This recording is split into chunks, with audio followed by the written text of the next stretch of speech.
The minutes of our previously held meeting have been provided. Are there any additions or corrections? Motion to approve. Second. All in favor signify by saying aye. Aye. Any opposed? The ayes have it. The motion to approve the minutes passes 11-0. Okay. We'll now move to our public comment period. I'm going to ask all those who signed up to participate if you'll please stand at this time so that you may be sworn in by our clerk. Could you please stand and raise your right hand? Do you swear or affirm that the testimony you give will be the truth? If so, please say, "I do." Thank you. Thank you. You will have 3 minutes to speak to this body. When you hear your name, we're just going to ask that you approach the podium. I'm not so sure. Is there more people out in the hallway? Okay. Okay, so we'll try to, announce the names loud, so hopefully they're up here. They get an opportunity to speak as well, okay? We're going to start with Brent Heller.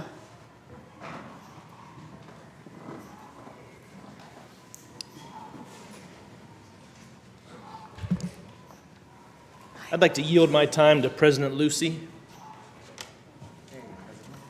Is that allowed? Just for a point of order, because what we want to do is we want to be really fair, because council has set rules that you only have one opportunity to speak to this body every 30 days, right? And so Correct. we got to honor that. Okay, so I hope that you understand that and can respect that. We greatly appreciate it.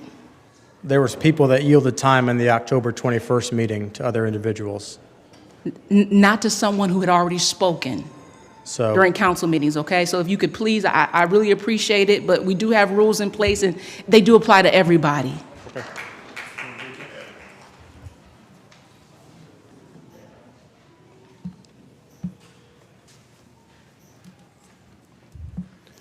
All right, good evening, Madam President, City Council members.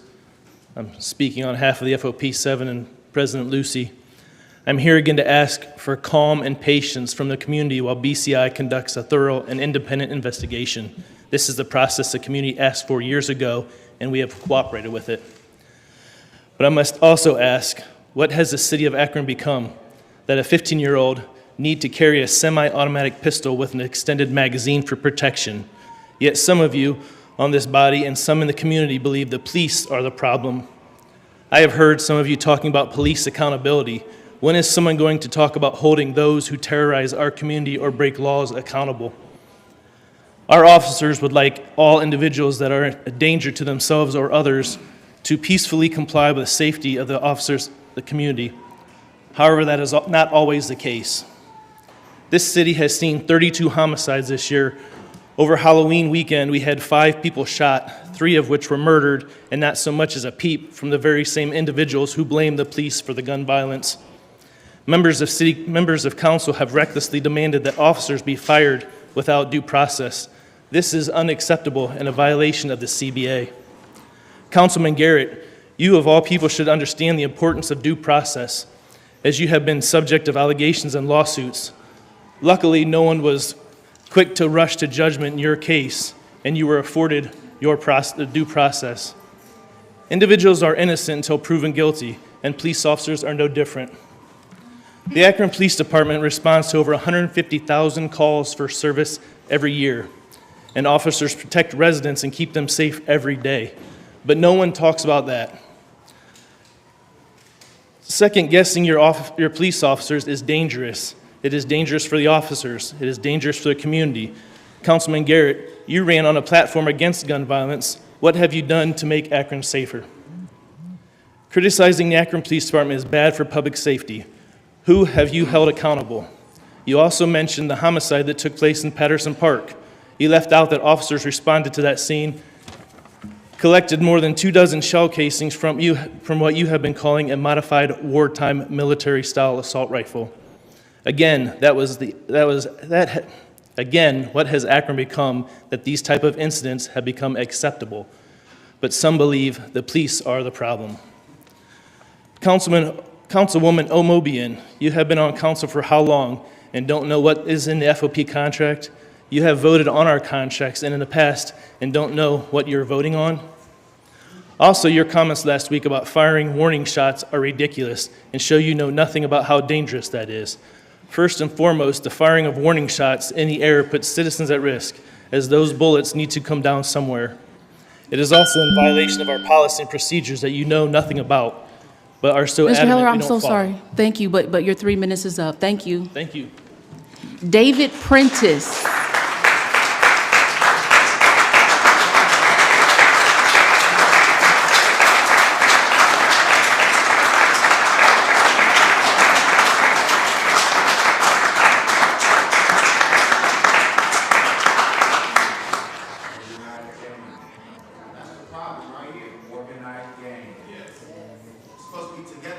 David Prentice. Are you here with us, Dave Prentice? Okay. Deneen Pollard. Is Deneen Pollard here? Kenneth Griffin.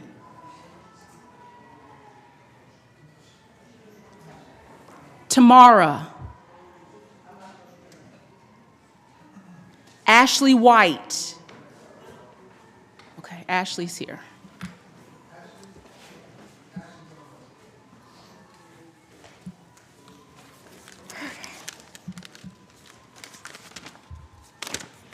Hello. Sorry I'm late. There are a lot of people downstairs who are supposed to speak who aren't able to get in because we're at capacity. So if some people want to go and exchange for those people, that'd be nice. To the council people who have acknowledged this tragedy, I want to say thank you. I don't understand the society that we live in that we're arguing that we shouldn't shoot children in the street. It's not illegal to be outside. Ohio is an open carry state, so what was the crime? Are we just going off of vibes? We just see some we don't like and we're like, I'll shoot them. And we talk about, or some of us here are talking about gun violence when the issue is police violence. Jasmine did not shoot anyone. He did not brandish a weapon. He was outside. That's legal. We are still allowed to go outside. He's a child. Children go outside. People should go outside. But anyway, when you see someone walking down the street and your first instinct is to go to the back of your car and pull out some rifle that is not even police issued and look in your scope and say, yeah, I got one. Are you a police officer or are you someone on safari? Why are you shooting our children? I think that it's important to note that this isn't just something new that's happening. We know that we've heard the names. We've been here before. We've repeated names over and over again of people who've been shot by Akron police. People who've been shot this year. So the call for us to be, oh, let's wait for the report and see what happens, as if we don't know what's going to happen. This isn't the first time. It's like when you think that we don't realize that there's a pattern.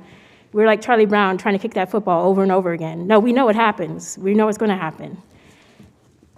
The police department is treating the public as if we're all enemies. Why are we being shot, hunt down, shot, persecuted, even for little things? You come out to this thing and watch how many people are going to get followed home. Watch how many people are going to get like their face on the camera to see who they are, their license plate scanned. We want to be safe in Akron. That's our right as citizens, as people, as humans.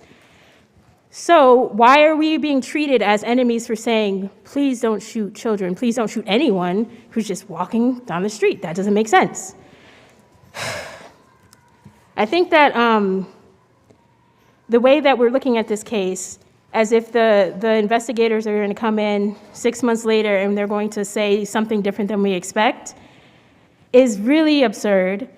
We're looking at it as if we're supposed to wait 6 months when they took 2 seconds to shoot him, 10 minutes to do any aid. Is it still first aid if you shoot someone and wait 10 minutes for them to die before you do anything? I don't think so. So I just want to say that we want justice. We want the police officer to be fired. And we want to feel like we're actually members of this community and not animals being hunted down. Thank you. Ashley, thank you. Autumn Riddle. Autumn Riddle.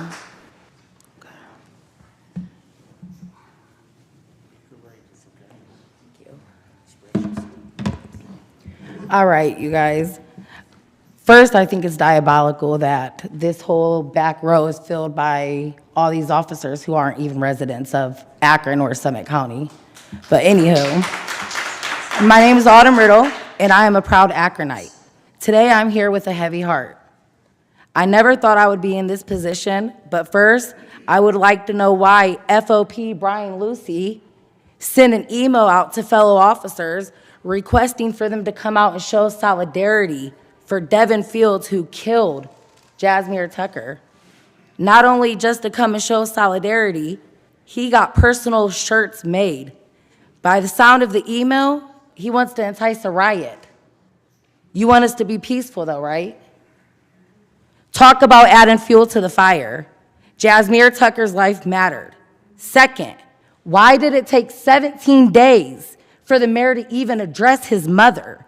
She had to go to social media and make a Facebook post just for you to reach out to her and acknowledge her. Not only that, she also had to find her son laying lifeless on Facebook videos. That's how she found out her son was dead. She zoomed in. She thought she was tripping. She sent this video to her daughters. She said, "Is this Jazz?" When she went to bed that night, when Jazz did not come home, she knew something was wrong. She felt it in her heart. Do you guys know that feeling? There's no way you thought he was a grown man. He still had a baby face, no facial hair, and you can tell he was a teenager. To try to justify the senseless tragedy is a slap in our community's face. We demand Officer Fields to be fired and for Lucy to stop threatening the public after his department killed a 15-year-old. Also, Officer Heller, since you decided to speak, you're also one that harassed me for being out here for Jalen. So us, when we leave this meeting, we do get harassed. I got a ticket just for saying justice for Jalen. So with that being said, justice for Jasmine Tucker. No justice, no peace.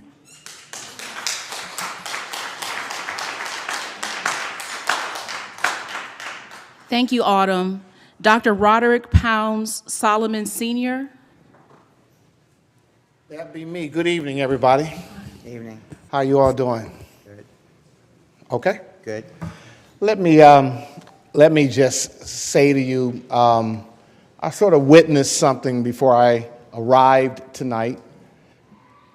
In many ways, I thought was progress. I sort of came up not knowing the exact time I should be here, and I saw that the FOP had sort of lined two sides of the entry. I didn't know that any lines had been formed, so immediately I walked right through them and went to the door, saying to myself, well, if they could form a line, I could form a line. It was kind of sort of chaotic. So I think it may be the head of the FOP that, or Lucy, I can't see. There you are, yeah. We had a conversation. It could have been tense. I didn't know him. He didn't know me. He's black. I'm black, he's white. I'm a community member, he the police. I'm gonna tell you something happened. We talked, you and I. No profanity, no name calling. We talked. And we also talked about how we might organize the line that met us both chaotically. I wonder what was going on inside of you when you talked to me.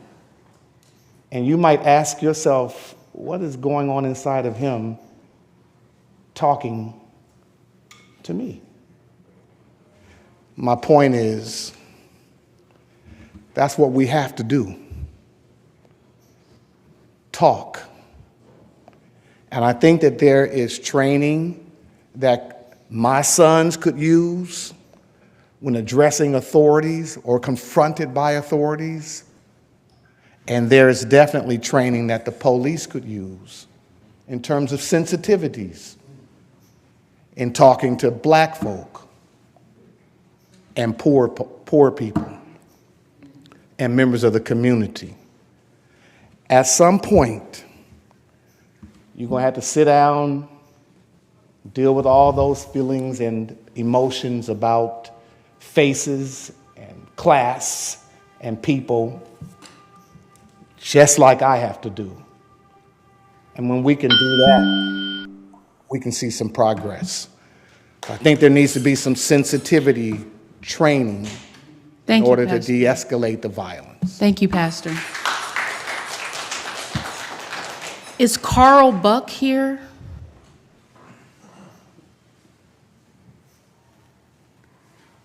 Reverend Dr. Joyce Penfield?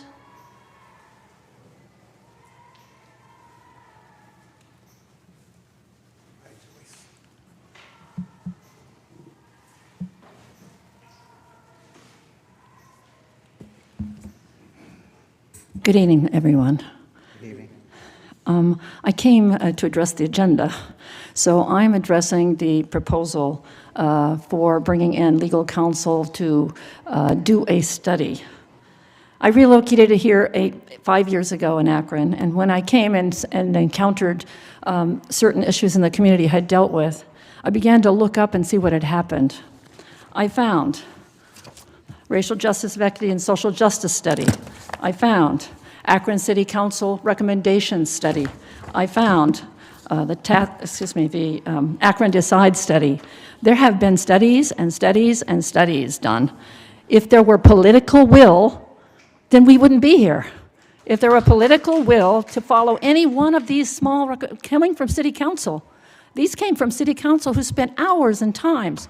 The task force, people from the community, pastors and others, good members, spent hours of time and labor for the task force making recommendations that were reported on. But over and over, the city has this strange, and maybe the council, habit of doing a study, putting money into a study, and I'm not against this study, but putting money into it without any implementation part of it. So I am saying, if you're going to do this study, wouldn't be against it. I was a professor. I studied a lot. That didn't mean anything happened after I did that report because it wasn't built in. If it's not built in to do political will for any tiny recommendation or more, don't do it.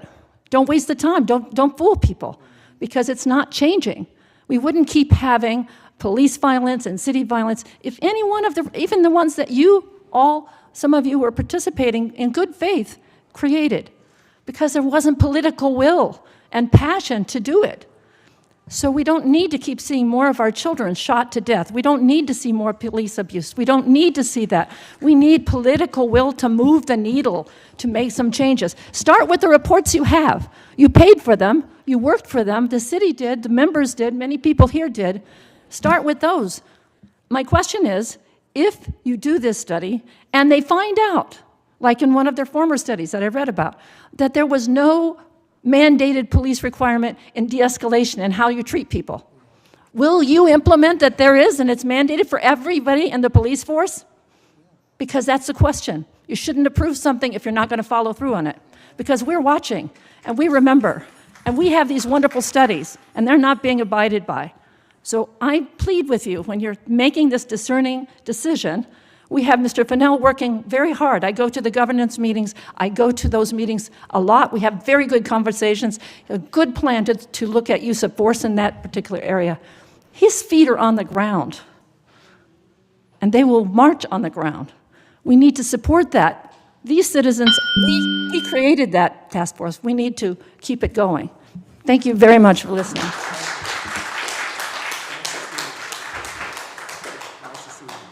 Thank you, Dr. Penfield. We have sent a sign-in sheet downstairs. Security is trying to help us. We do want to give everyone who signed up an opportunity to speak.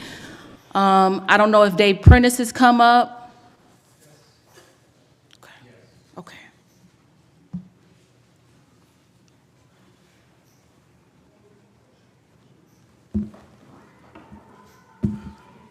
this type of crowd is why I spent the time in the United States Marine Corps, though it's tragic. Anyhow, good evening. My name is David Prentice. I'm the Executive Secretary Treasurer of the Tri-County Regional Labor Council, AFL-CIO. I bring greetings from the nearly 60,000 active and retired members I represent. I've heard that there's talk about passing legislation to fire a police officer before the investigation is even complete. Let me be clear. This is wrong and should not be considered. Labor unions, all unions, are protected under labor laws. Collective bargaining rights and union contracts are the cornerstone and foundation of trade unionism. An injury to one is an injury to all. Any attempt to bypass the processes outlined in a collective bargaining agreement is an attack on labor itself. The procedures in place, no matter how unpopular they might seem, are negotiated at the bargaining table, and they exist to protect the rights of workers. If you undermine the process, it could set a dangerous precedent that ripples through other unions such as teachers, nurses, firefighters, and so on.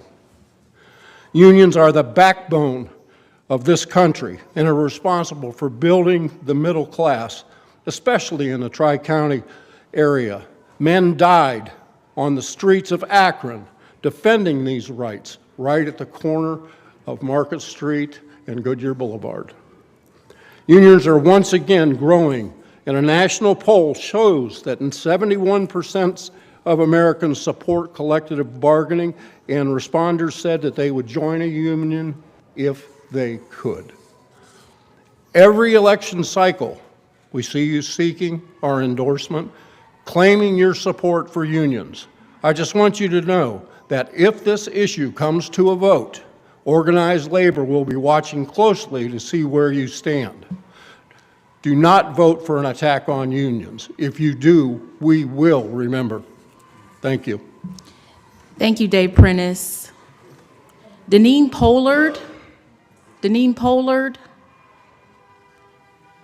Deneen Pollard.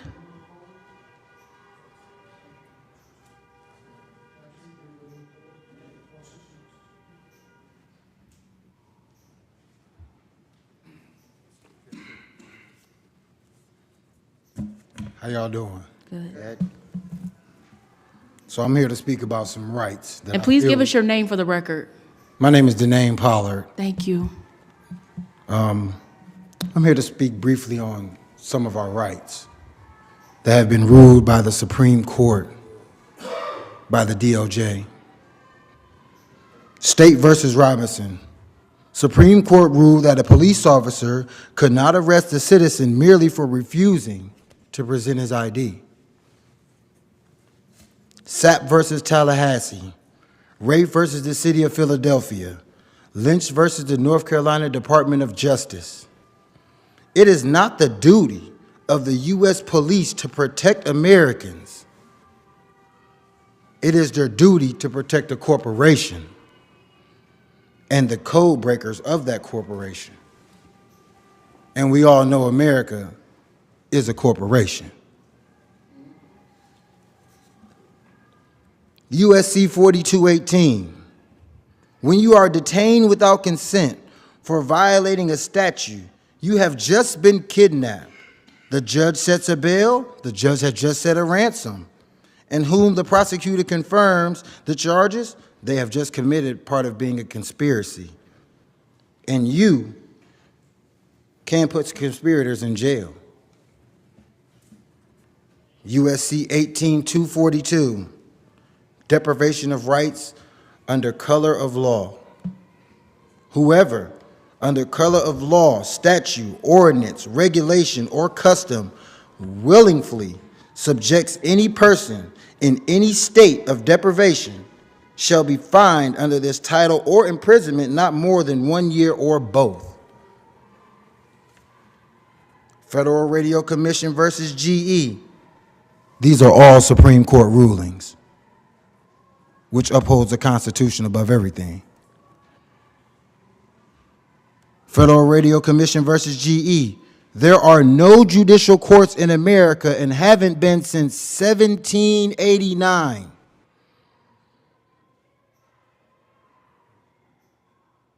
Judges do not enforce statutes and codes. Executive administrators enforce statutes and codes. And in America, there are just administrators. I thought I would just share some of these Supreme Court rulings that might enhance y'all to let y'all know y'all's rights. That's by the Constitution. If you don't believe me, look it up. They have no jurisdiction. They have no right. And with that being said, I'd advise y'all to study y'all's rights and know who y'all is. Know where you come from. Mr. Pollard, thank you. Kenneth Griffin.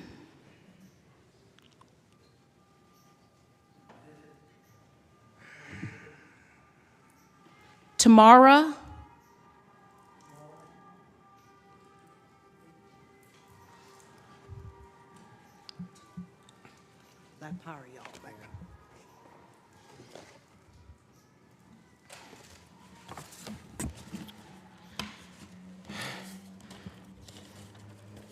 Good evening, everybody.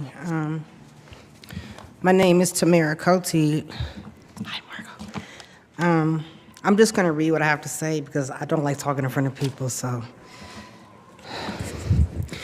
Okay, it says, good evening, council members. I am here representing our community who is not able to be present to speak. We, the residents of Akron, would like to know why suddenly the city wants to bring in an outside firm to review and investigate APD's use of force policy. Where was this energy, this same energy, 2.5 years ago when Jayland Walker was taken from us? You are willing to spend taxpayers' money for this evaluation instead of making use of attorneys here in the state of Ohio that are willing to do it pro bono. Yet, you have yet to reach out to them. Yet we have citizens residing in unhealthy and unsanitary conditions, which you feel is okay even though Ohio is considered a for the children state. The fact that an officer of the community decides to use a rifle instead of his handgun sounds malicious and premeditated. Shooting someone when their back is turned is the most cowardly move and does not leave a pleasant taste in the community. Had the city taken time to call for this investigation 2.5 years ago, when Jayland Walker was shot over 60 times from behind, we would not be having this discussion to present day. How do any of you, APD, sleep at night knowing you have a murderer on your team? Meanwhile, you want the community to accept APD, but they only want to kill our children off so there is less paperwork for them to do. Finally, due to unforeseen circumstances, one thing is clear. You have made a man a target instead of a role model in the community. Long live Jayland Walker, forever 25, and Jasmine Tucker, forever 15. Respectfully, Tamara Cote.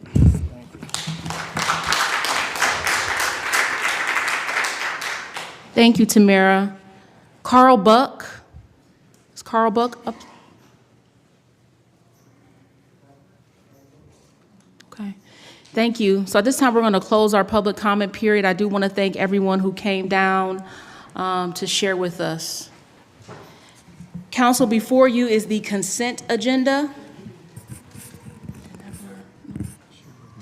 We have a motion to approve. Is there a second? Second. All in favor signify by saying aye. Aye. Any opposed? The ayes have it. The consent agenda passes 13-0. We'll now move into our old business, planning and economic development. Councilman Fusco. Time on the agenda. Time will be granted. Public safety, Councilman McKittrick. Continue time, please. Time will be granted. That concludes our old business. Now moving into new legislation, starting with budget and finance. Item number 1, offered by Lombardo, ordinance authorizing the mayor or his designee to enter into a contract or contracts without the formality of publicly advertising for bids with Navient to provide document management services for the Department of Human Resources and the Division of Information Technology and declaring an emergency. Councilman Lombardo? Thank you, Madam President. The committee's report is favorable, and we're asking for suspension of the rules. Are there any objections to suspension of the rules? Seeing and hearing none, the rules have been suspended. Yes, it's just that the human resources files, the personnel files, are just going to be going more digitized than paper. So Thank I'd you. like the rules to be suspended for that. Thank you. Thank you. The rules have been suspended, and the committee's report is favorable. All in favor signify by saying aye. Aye. Any opposed? The ayes have it. This ordinance passes 13-0. Item number 2, offered by Fusco, ordinance authorizing the mayor or his designee to enter into an agreement or agreements to grant an easement on city-owned property on lot number 20 in Middlefield Township, Ohio, to Middlefield Township, Ohio, for the purposes of constructing and maintaining a well and other facilities and declaring an emergency. Councilman Fusco? This item will be placed on the consent agenda. Item number 3, offered by Fusco, ordinance authorizing the mayor or his designee to enter into an agreement or agreements with Downtown Akron Development Corporation to provide $50,000 per year for 3 years, commencing in 2025, to support downtown economic and urban redevelopment initiatives and declaring an emergency. Councilman Fusco? Request the committees for suspension of the rules with a favorable report. Are there any objections to suspension of the rules? Seeing and hearing none, the rules have been suspended. Yes, thank you. This is something that's been in the development for some time now. It's a downtown community development corporation. The administration has reached out to many other governmental, nonprofit, for-profit corporations to partner to form this CDC that's going to be focused on downtown. Our commitment is $50,000 a year for the first 3 years. These other entities, nonprofits, et cetera, they have all ponied up as well. And so we're excited to see this take off, and hopefully we'll be seeing more development downtown. I think we're at a tipping point in terms of our downtown, and the timing is right for this. So we're asking for approval this evening. Thank you. The rules have been suspended, and the committee's report is favorable. All in favor signify by saying aye. Aye. Any opposed? The ayes have it. This ordinance passes 13-0. Item number 4, offered by Fusco, ordinance authorizing the Director of Economic Development or their designee to enter into a contract with Akron Community Service Center and the Urban League for the provision of operating the Minority Contractors Capital Access Program to carry out the intent and purpose of the programs under the consolidated plan for the year 2024, authorizing payment therefore and declaring an emergency. Councilman Fusco? Yes, thank you. The wishes of the committee is for suspension of the rules with a favorable report. Are there any objections to suspension of the rules? Seeing and hearing none, the rules have been suspended. Yes, thank you. This is an expenditure of about $100,000, and it's with partnership with the Akron Urban League, as well as the DFA, the Western Reserve Community Fund. And this is the actual Akron Urban League. They're the ones who do the work in terms of minority contractors and helping them in terms of secure and assist in giving them advice on getting contracts, not only in the private but in the public sectors as well. And they have, over the last several years, I believe there's 29 organizations that they have assisted and helped. And this is a very good program, so we're looking forward to continued success, and we should approve this evening. Thank you. Thank you. The rules have been suspended, and the committee's report is favorable. All in favor signify by saying aye. Aye. Any opposed? The ayes have it. This ordinance passes 13-0. Item number 5, offered by Kamer, ordinance authorizing the Director of Public Service or his designee to enter into a contract or contracts after publicly advertising for bids for topsoil and grass seed installation as part of the 2025 Lawn Restoration Program and declaring an emergency. Councilman Kamer? Consent agenda. This item will be placed on the consent agenda. Item number 6, offered by Mayor Malik, President Somerville, and Councilwoman Davis. Ordinance authorizing the mayor or his designee to enter into a contract or contracts without publicly advertising for bids with Paul, Weiss, Rifkin, Wharton, and Garrison LLP for the provision of a comprehensive use of force and community engagement assessment for the Akron Police Department and declaring an emergency. Councilman McKittrick? After many questions and discussion, the committee requests time. Thank you so much. Time will be granted. That concludes our new legislation for this evening. We'll now move into committee assignments. Rules, Councilman McKittrick. 2 p.m. Public Safety, Councilman McKittrick. 2:15. Budget and Finance, Councilman Lombardo. 3 p.m. Parks and Recreation, Councilwoman Connor. Planning and Economic Development, Councilman Fusco. Housing and Neighborhood Assistance, Councilman Fusco. Public Service, Councilman Kamer. Health and Social Services, Councilwoman Amobian. 2:30. Is there anything else coming before council at this time? I did see Councilman Garrett's hand. Thank you, Madam President. Appreciate the time today. Madam President, it was my intention today to bring forth a resolution, a piece of legislation, Madam President. It was a piece of legislation, Madam President, that you and I were going to co-sponsor. This document, Madam President, was calling for the firing of a police officer.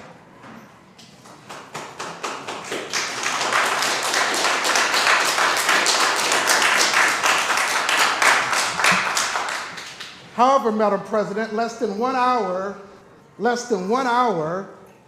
after I submitted my request, it was leaked to the FOP, Madam President, this document. Not a bridge builder, because when I was in a union, as a union representative, I stood for all the people. I didn't just pick and choose.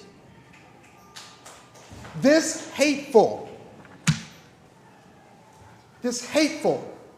disrespectful regard by the law department to share my legislation with their cronies is undermining our trust. It is totally undermining our trust. How else, Madam President, less than 1 hour was this leaked? So that's why I can't ask for that today for Jasmine Tucker's family. But I promise you, Madam President, after the first of the year, to be the first thing that I do. It needs to be justice for this family. And the mayor should really look into why his department thinks it's okay to leak a legislator. 25,195 people voted for me, Madam President. 25,195 people voted for me to be here. I wasn't appointed. My heartfelt prayers, Madam President, today goes out to the brave police officers who keep us safe, because there are some good ones. Madam President, there are some good ones. Officer Ford, Officer Shine, I can go down the list. There are some good ones that keep us safe. When I fought for this amazing country with the 10th Special Forces Airborne Unit out of Fort Devens, Massachusetts, with over 25 jumps, served this amazing country, I didn't just do it for white folks. I didn't just do it for black folks. I did it for every citizen of this amazing country, and I'll do it again. But when I was in the military and we had folks who didn't do the right thing, they were immediately kicked out of the service. Sometimes, Madam President, court-martials just can't wait. Madam President, I am frustrated that the law department would leak my document. But today, Madam President, I rise, and my heart goes out to the Tucker family. His brother is here, Madam President, and it's so sad that his brother couldn't be here with him today, because his brother was shot by a rogue police officer with an AR, military-style assault rifle with a scope in his back. A flesh-tearing 5.6 military-style rifle weapon. And then when I get ready to bring legislation, I get bullied or tempted to intimidate me. Hey, you need to take that word brandish out. He never, ever brandished a weapon. never brandished a weapon. My heartfelt prayers go out to them, Madam President, and we must not forget, Madam President, we must not forget the Jones family, Mike Jones family, who was killed over a $20 U-Haul truck, Madam President. We must not forget. We must not forget that. Neither of these individuals brandished a weapon at all, but was met with deadly force. I call on the mayor who ran on issue 10 in public safety to stand with us five black council members who are calling for the firing of this gentleman today. While we wait on the BCI to make a determination whether this 15-year-old kid who was shot with a modified wartime military-style assault rifle with a scope was justified, what we know for sure, Madam President, is that that officer never turned on his body camera. Never once turned on his body camera while he retrieved that weapon. How much time went past that he could have done that, Madam President? Madam President, what we know for sure is that those officers never rendered aid to Jasmine Tucker while he laid there on the ground, Madam President. I think the mayor should make it swift and do punishment immediately. Thank you, Madam President. Mayor Malik. Thank you very much. I want to, since the allegations made directly, I want to just be very clear about this. I've been a member of this body. I respect this body. I think that this body needs to have authority and power and control even when it disagrees with me. Last week, Councilman Garrett reached out and asked to talk about firing the officer. So I made the time and sat down with him, and he shared where he was. I shared where we were in the process that is to move forward, and he left. I saw the request for legislation come in, and that is something that council is permitted to do. That is the right of every council member. Those requests aren't secret. Those requests are not confidential. But the law department is here to support each member of council and the administration. I take that very, very, very seriously.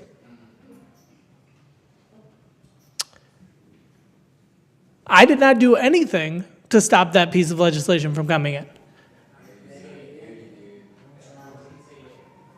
And there's an email that says this legislation was withdrawn by the sponsor, right? I didn't know that it was withdrawn until I got that email. Now, Councilman Garrett's making some specific allegations about the law department, and I received those allegations in an email earlier today.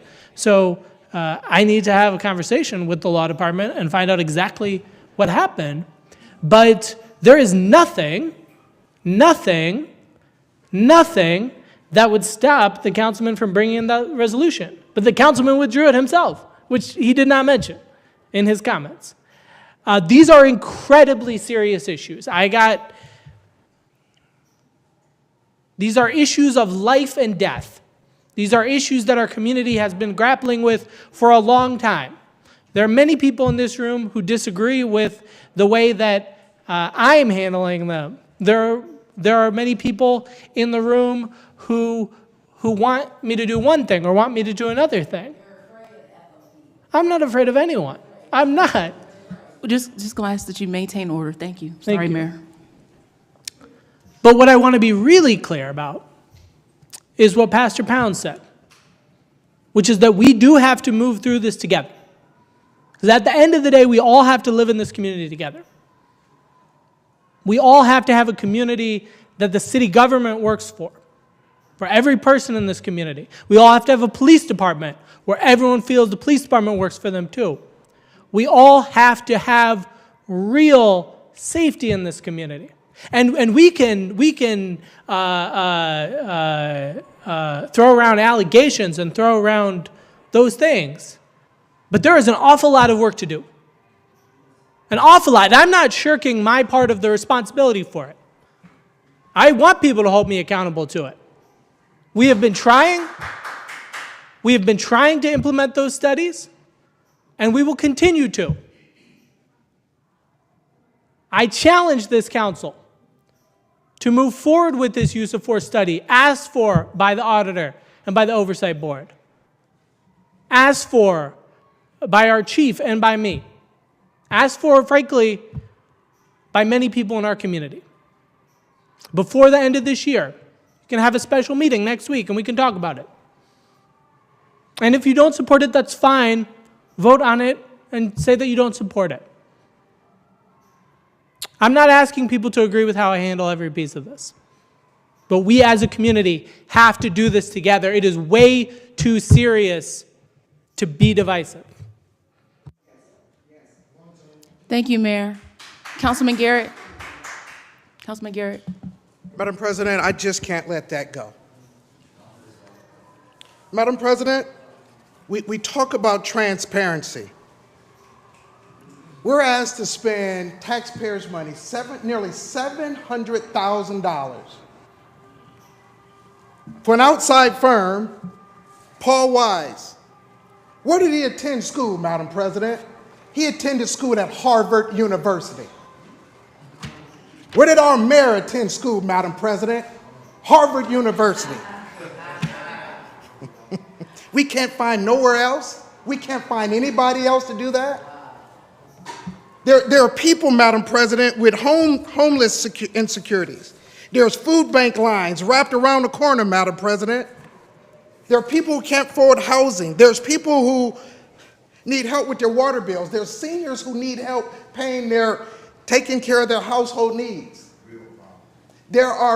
Imagine, Madam President, if we had a union president who could organize all of those folks to meet down at Southfield, Lanefield, at one of the fields to help keep them safe. Imagine if we had a union president who would orchestrate that.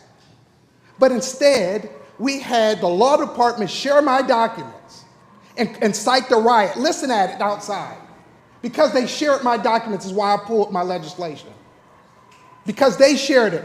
Madam President, my father told me, when you set a trap, you better set two. One for me and one for you. That trap that they tried to set, Madam President, by sneaking my information off to the FOP, it didn't work. I am really disappointed, Madam President.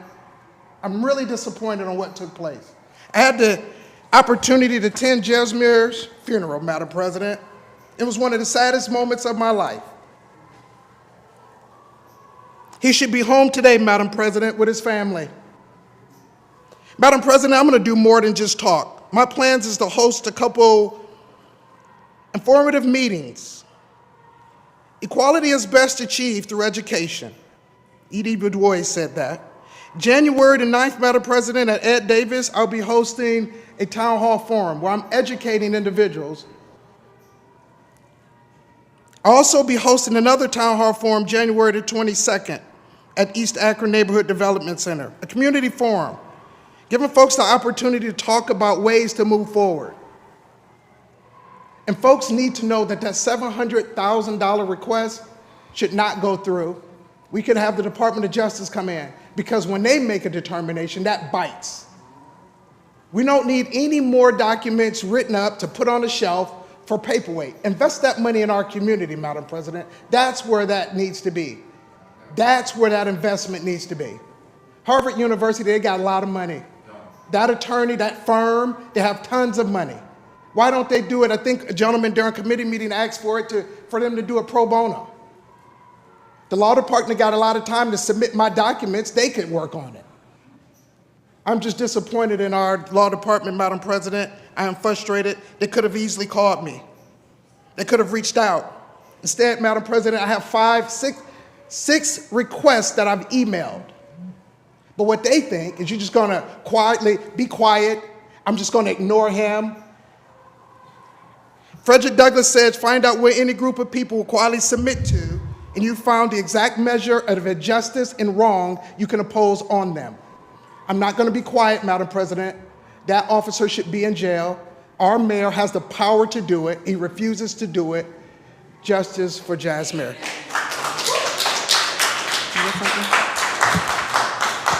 Is there anything else coming before council at this time? Councilman Fusco? Yes, thank you. As we mentioned before, everyone is entitled to due process. And as I kind of mentioned this afternoon, it's disturbing to think how our grandchildren, great-grandchildren, great-grandchildren, how history is going to view this moment in the United States, whenever over 90% of citizens in the United States want to see reasonable gun legislation whenever it comes to illegal guns. And I don't want to discount what's going on and the families out there that we have seen shootings go on in our city for a long time now, for some time now. And I think my God, how all of our hearts were broken whenever we had read about the 8-year-old, D'Angelo Alcorn. It's the illegal guns. 170 guns were stolen from cars in the city of Akron. Stolen from cars, 170 guns. We have confiscated over 900 guns. And a lot of the shootings that go on out there, the majority of the shootings out there, are with illegal guns. But then again, conversely, after 90% of the United States say they want reasonable legislation to occur, the federal and the state government refuses to do anything. As a matter of fact, on the state side, what they have been doing is liberalizing it even more and making it easier. It's the damn illegal guns. It's also, I do support and want to study more in terms of this, the study that has come, or the proposal coming from the mayor's office in reference to Weiss and in reference to taking a deep dive into our use of force. And from what I understand, the police department is in support. The FOP is in support of this. And I got to tell you, from talking to police officers, and I do that from time to time, as we all should, if there's a bad apple in the Akron Police Department, they want them gone too. They want them gone too. But the thing of it is they are accommodated due process. Everyone is accommodated due process. And the good men and women that are out there, and if there's someone who is who puts a smirk, a bad light on the I'm sorry, if we just maintain order, okay? Thank you. A bad light on our police department. They want them gone too. They really do. So with that, and it's very unfortunate whenever we're asking for the firing of someone, whenever they're not afforded due process. We don't know. I don't know if anyone here is an expert. For those that have served in the military, and I know there's a couple here, there's those of us who have served in first responders, but I don't know anyone in this horseshoe who is expert at investigating shootings. And the thing of it is what needs to happen is let the process run its course, and then the mayor can make an educated decision in terms of the next steps that need to be taken. Thank you. Thank you, Councilman Fusco. Councilman Lombardo? Thank you, Madam President. Tonight, my hat goes off to every speaker tonight. I took something good from every speaker, whether on this side of the fence or that. From our FOP that started off tonight's conversation, to the pastor, to Reverend Penfield, Mr. Prentice, that represents the unions, to my colleague, Councilman Garrett, and Fusco, and even Mayor Malik. Everybody made a good point. But again, I am just impressed that really there was a common thread here. I think the money is better spent in the community, and we just need to talk about this. I mean, Mayor, you know, we're together for Akron. I believe in that. You know, why can't we get the other communities that maybe use that law firm, fly them in? I think that would be cheaper than $700,000. But why can't we all talk about, you know, best practices? Because we all want a better Akron. We all want a safer Akron. But we've got to stop pointing fingers or, you know, again, I think Reverend Pennifield about all these different studies. And we're ready to embark on another study.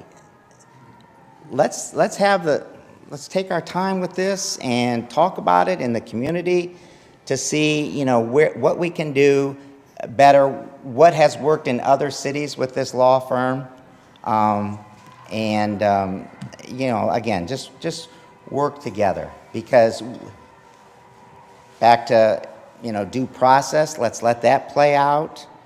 You know, and we're all here to have a better and safe Akron. So let's stop pointing the fingers where, you know, the people that are out there trying to protect us and serve us. You know, we've got to, you know, be careful what we wish for, I think is what I said this afternoon. Be careful what we wish for, because there's a lot of people that could be leaving and other cities would benefit from our experienced officers. Thank you. Thank you, Councilman. Councilman Kamer. Thank you, Madam President. Thanks for the opportunity. Mr. Mayor, I wanted to, you gave us a challenge on your piece of legislation just a few minutes ago. I'm going to challenge you. It's time to step up and lead this city. Because I see my colleagues here, President Somerville, Fusco, we've been around for a while. And what I'm witnessing tonight is something I haven't witnessed yet since I've been on council. So I'm challenging you to really step up and lead this city and bring us together. So that's a challenge that I'm challenging you, and I'm on board with that. I also would like to see if the administration can come back to us before our meeting next week to see what it would be like to hire a law firm or consultant company to do pro bono work. I'd like to get that answer before I vote next week on $768,000. I also, real quick before I close, I want to thank the Akron Fire Department and the Akron Police Department, because they go out every day and serve our community. And I somewhat know what you guys go through, and girls, but I don't. But I just want to thank you from the bottom of my heart for what you do for this city. We're in challenging times, and your service is greatly appreciated by me. So thank you to the Akron Police Department and the Fire Department. And then finally, I do believe in due process. And I know one of my colleagues is counting votes on his possible legislation, and I might as well let him know where I stand, and I'll be voting no against that if it does come to council. Thank you. Thank you, Councilman. Is there anything else coming before council at this time? Oh, I'm so sorry. Councilman Garrett. Councilwoman Omobian, did I see your hand? Councilwoman Omobian. Thank you, Madam President, and thank all of my colleagues and the citizens of Akron for coming down. I have heard from a number of people about this legislation that we have been asked to support. Now, we can talk about all the past reports that have been generated, and we can talk about whether or not we followed them.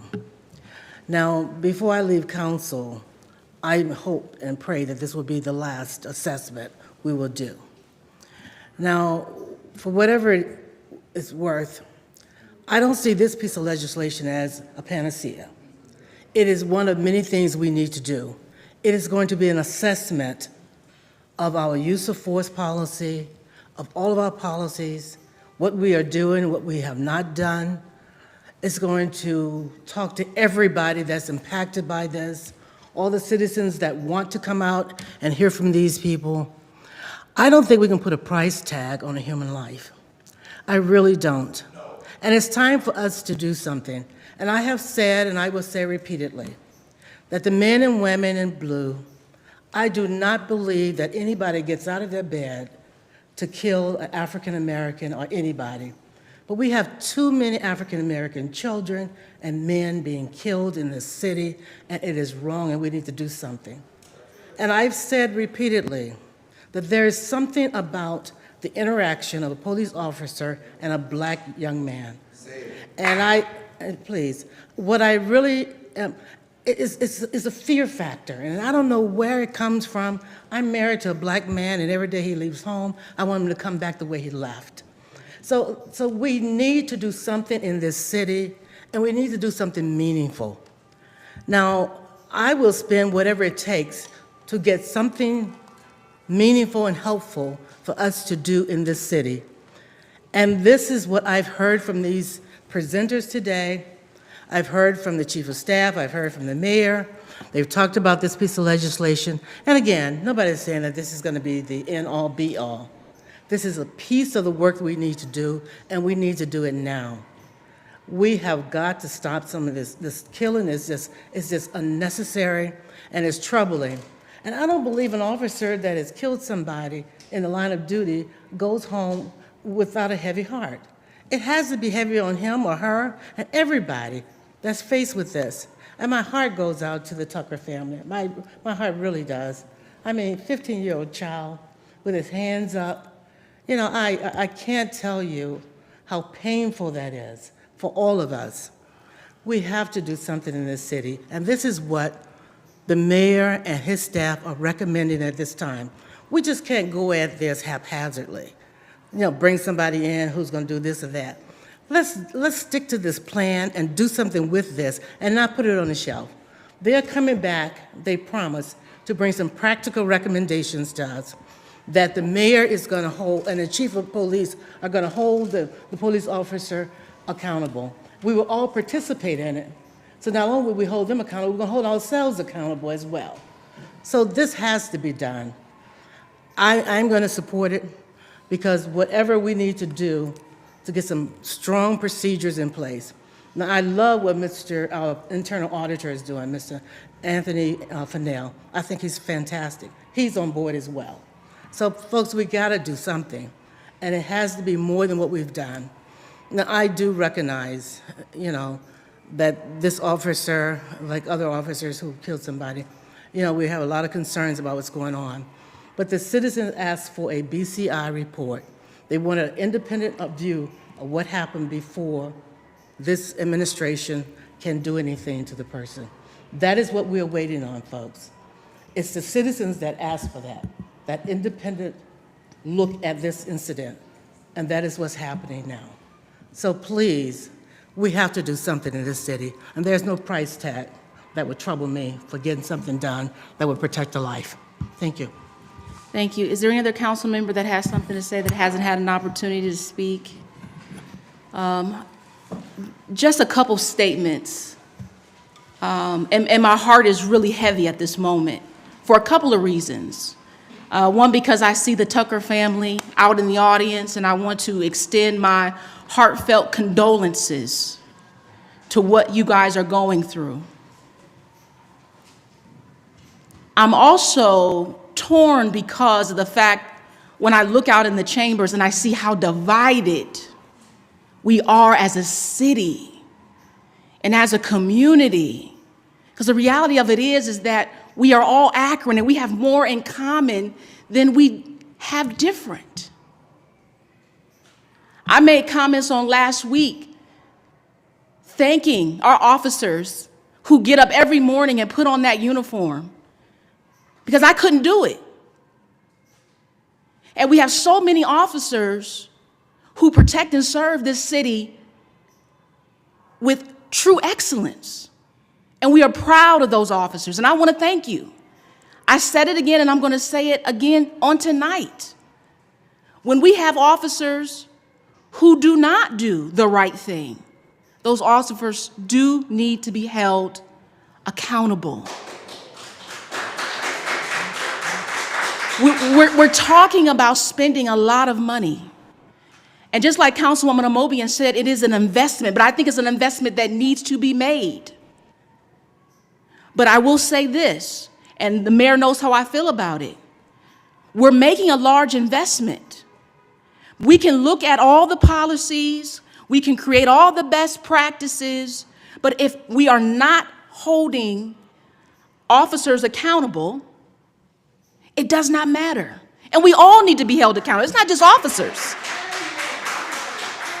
I'm asking my constituents to hold me accountable who put me in this seat. We all have to be held accountable. We have an opportunity. We have to do something because we've lost too many lives that we should not have lost. We've got to turn the ship. We've got to do something different. And I think we have a proposal on the table. Although it is costly, it is something that I think we need to look at. At the end of the day, someone said you can't put a price tag on someone's life. And we've lost far too many. So that is why I am supporting this process, because we've got to do something different. We've got to do better because we are all Akron. This is our community. We all live here together. So that is why I am going to be supporting this piece.